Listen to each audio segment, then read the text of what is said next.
Hello guys, this is my design response, Safe Waters, a flood guide for kids. Firstly, I will introduce the flooding in Wuja Wuja of my assessment 1. It's the background of my design response.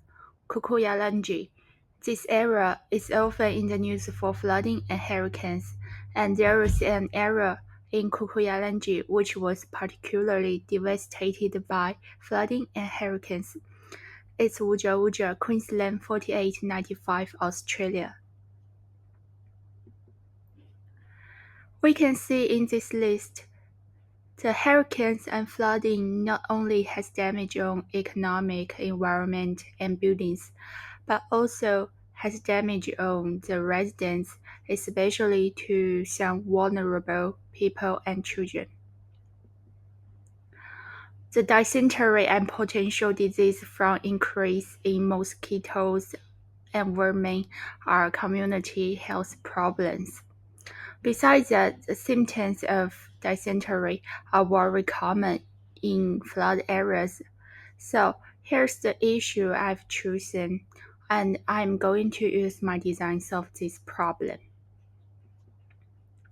On this page, you will see details about this issue that the news had reported that there was an outbreak of diarrhea in aboriginal areas with problems with drinking water.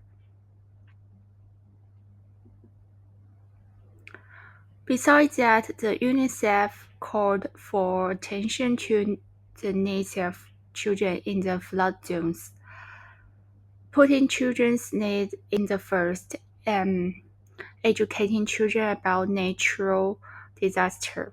Therefore, enhancing flood safety awareness and support for indigenous children and communities is a growing priority among various organizations.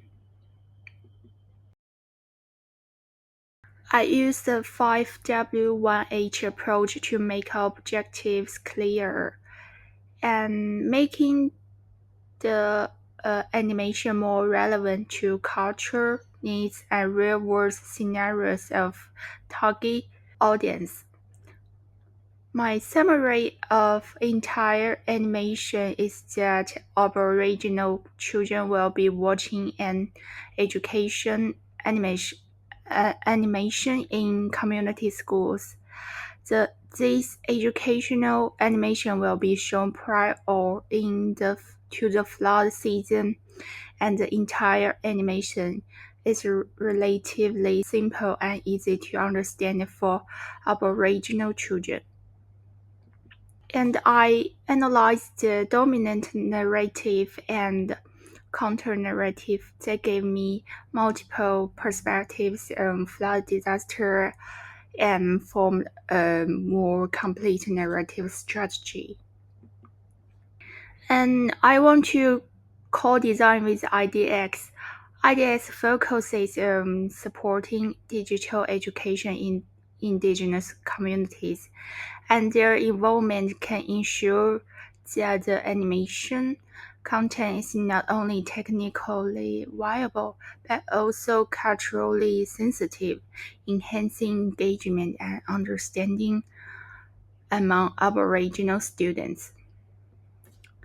So their digital infrastructure, cultural adaptation, community engagement, digital education resources match my design and make my project more sustainable.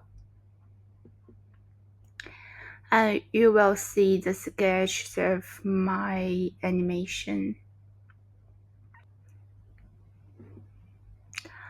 I also made two personas for analysis of the Aboriginal children, my target users.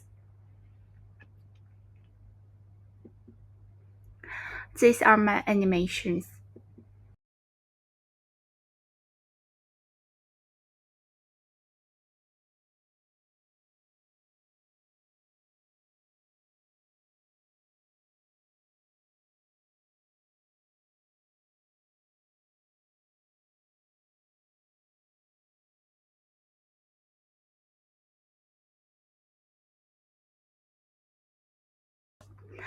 This is my storyboard, a series of reactions from my target users after watching my flood animation, which has potential to help their parents and will make the whole aboriginal community healthier and safer.